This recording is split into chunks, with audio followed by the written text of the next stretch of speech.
Donc, pour moi, c'est une vraie volonté. Alors après, c'est un problème national, c'est-à-dire qu'il ne faut quand même pas non plus... je pense que si tous les maires étaient fermes et sans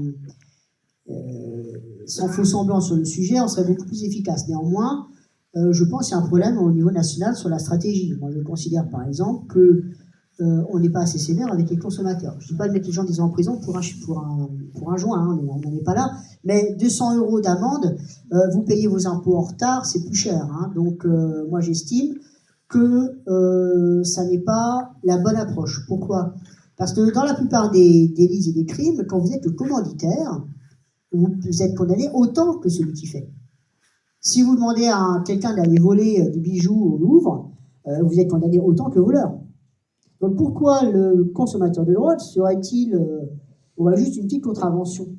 Parce qu'en fait, quel est le résultat? C'est qu'en fait, on s'en prend pas au consommateur officiellement parce que bon, c'est juste un petit consommateur, c'est sa petite consommation perso.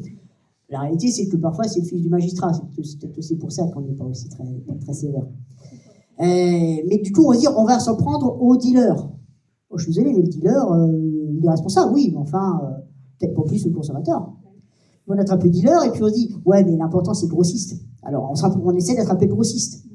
Et puis une fois qu'on a le grossiste, on se dit, ah ouais, mais c'est le trafiquant international. Et donc on cherche surtout le trafiquant international.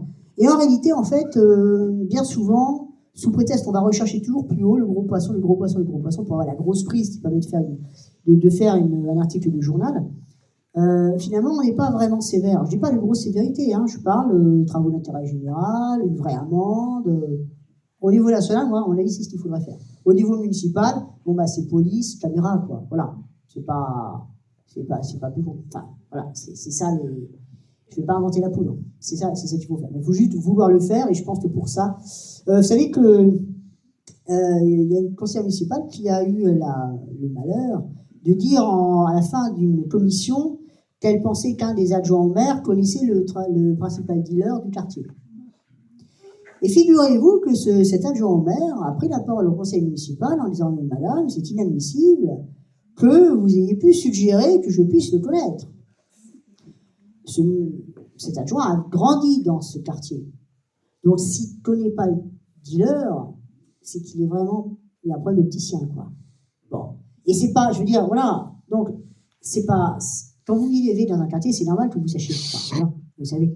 Vous avez des preuves. Ça ne veut pas dire que vous... Voilà. Mais il a intimidé cette personne en lui disant « Mais comment vous osez ?»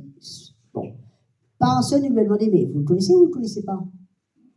Il n'a même pas eu à répondre. Il a intimidé la conseillère d'opposition sans que personne ne lui demande « Est-ce que vous le connaissez ?»